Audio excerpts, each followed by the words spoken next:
बिस्मिल्लाहिर्रहमानिर्रहीम, अस्सलामुअलैकुम दोस्तों, नई वीडियो में खुशामदीद। दोस्तों, दुनिया के खात्मे का वक्त हो गया। सुपर पावर हाथ से जाती देखकर अमेरिका आपे से बाहर हो गया। चाइना पर एटमी हमले के अहकाम जारी। चीन और रूस ने भी इशारा दे दिया। दोस्तों, अगर चाइना पर अमेरिका की जानिब से एटमी हमला कर दिया गया तो उसके बाद पूरी दुनिया के अंदर क्या तबाही मचेगी, इसकी भी तफसीलात आपको बताएंगे। वीडियो की तफसील में जाने से पहले आप देख रहे हैं हकीकत की दुनिया डॉक्टर अली के साथ। हमारा चैनल सब्सक्राइब करके घंटी के निशान को दबाना मत भूलिएगा। इस वीडियो को ज्यादा से ज्यादा फेसबुक, व्हाट्सएप और सोशल मीडिया पर शेयर जरूर करें। शेयर और लाइक करने के साथ साथ कमेंट बॉक्स में पाक फौज जिंदाबाद, पाकिस्तान पाइंदाबाद और पाकिस्तान के गुमनाम हीरोज को सलाम का नारा कमेंट जरूर कीजिएगा।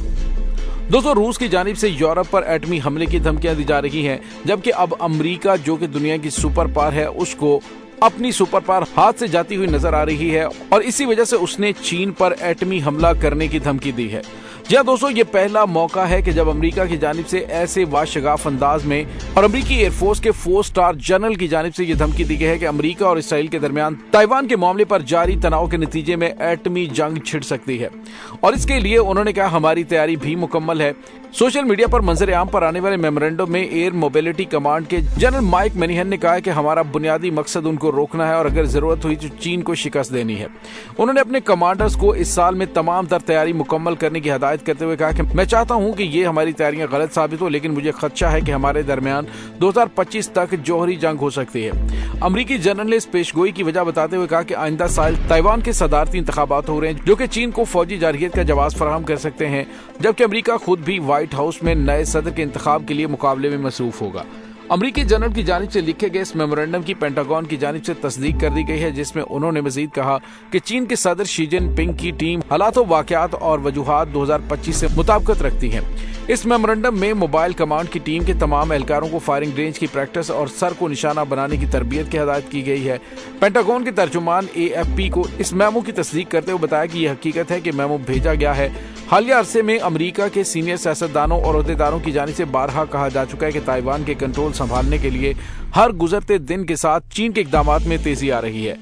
चीन की जानिब से गुज़िश्ता साल अगस्त में बड़े पैमाने पर फौजी मशकें की गई थी, जिसे चीन की ताइवान पर हमले की तैयारियों को नुक्ता आगाज करार दिया गया था, क्योंकि ये मशकें एक ऐसे वक्त में की गई थी कि जब अमेरिकी स्पीकर नैन्सी पेलोसी ने ताइवान का दौरा किया था। अमेरिकी ओहदेदार ताइवान के लिए फौजी इमदाद में इजाफे का मुसलसल मुतालबा कर रहे हैं, जहां उनका कहना है कि रूस पर यूक्रेन के हमले के बाद पहले से तैयार रहने की अहमियत कहीं ज्यादा बढ़ गई है ताकि किसी भी जारहियत का मुकाबला किया जा सके। दोस्तों, ख्याल है कि अमेरिका ने 1979 में अपने सफारती ताल्लुकात ताइपे से बीजिंग की तरफ मुंतकिल कर दिए थे, लेकिन ये ताइवान का बदस्तूर कलीदी इत्तेहादी है और ताइपे के साथ डिफेक्टो सफारती ताल्लुकात बरकरार रखा हुआ है। दोस्तों, अमेरिका की जानिब से अगर खुदा न खास्ता हमला किया जाता है तो फिर आप ये समझ लीजिए कि पूरी दुनिया के अंदर बड़ी तबाही शुरू हो जाएगी। ये दो बड़ों की जंग नहीं, बल्कि फिर यूं कहिए कि पूरी दुनिया के अंदर इंसानियत का खात्मा हो जाएगा। दोस्तों, एटमी जंग छिड़ जाने की सूरत में इस दुनिया का क्या बनेगा, हम किस हाल में होंगे और होंगे भी या नहीं होंगे, ये दिल खराश हकीकत है कि एटमी जंग छिड़ने का एक वाज़ेह मतलब है कि रूए जमीन पर जिंदगी के खात्मे का इंतहाई कवी इम्कान है। आज के एटमी हथियार जिस नोयत की तबाही यकीनी बना सकते हैं, उसके बारे में सिर्फ सोचने से ही कपकपी छूटती है।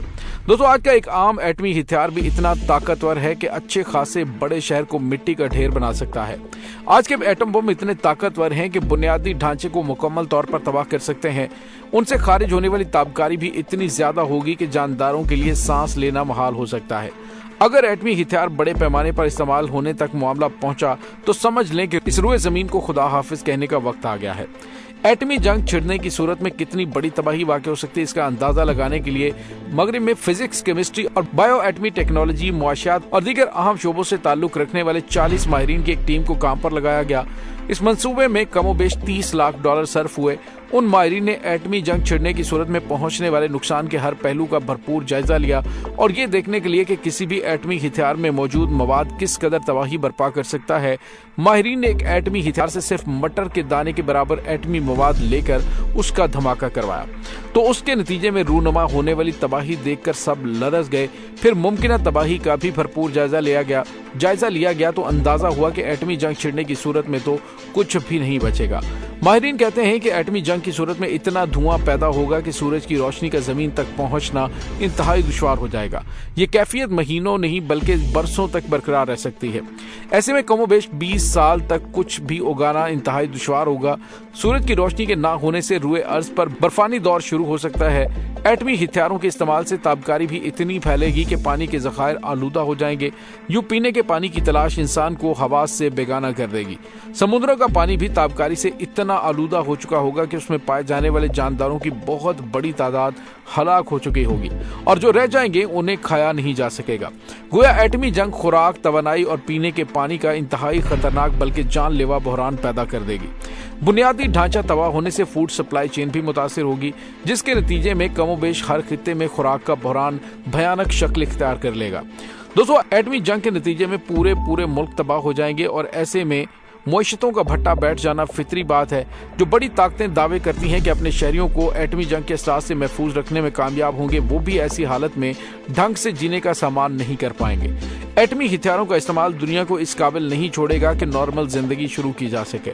अगर ऐसी कोई जंग खुदा न खास्ता छिड़ती है तो इतने बड़े पैमाने पर जानी और माली नुकसान होगा कि जो बच जाएंगे वो 100-200 बरसों तक रोते ही रहेंगे, अगर वो जिंदा रहे तो। दोस्तों, याद रहना चाहिए कि जापान में गिराए जाने वाले एटम बमों की जद में आने वाले जो लोग जिंदा रह गए उनकी 4 नस्लें मुख्तलिफ बीमारियों के साथ पैदा हुई। ये महज 2 एटम बमों का मामला था और अगर हकीकी एटमी जंग छिड़ गई तो किसी न किसी तौर पर बचकर रहने की सूरत में भी करोड़ों इंसान कैंसर समेत कई जानलेवा बीमारियों का सामना करने पर मजबूर होंगे और उनकी नस्लें भी इन बीमारियों के साथ ही पैदा होंगी। दोस्तों, एटमी जंग की तबाहकारियों के बारे में वसील बुनियाद अंदाजे कायम करने वाले माहिरीन ने दुनिया भर की हुकूमतों को मशवरा दिया है कि तमाम इख्तिलाफात एक खास हद तक रखने की कोशिश करें और मामलात को इतना कभी मत बिगड़ने दें कि कोई एटमी हथियारों के इस्तेमाल की बात करे, एटमी हथियारों की बात करे और ऐसा कर भी गुजरे। इस हवाले से बड़ी ताकतों को अपने रवाबित बेहतर बनाते हुए बरकरार रखने चाहिए। एटमी जंग रुए जमीन की मुकम्मल तबाही का मंजर लेकर आएगी, इसलिए हम आहंगी की बात करने की जितनी जरूरत आज है उतनी पहले कभी नहीं थी।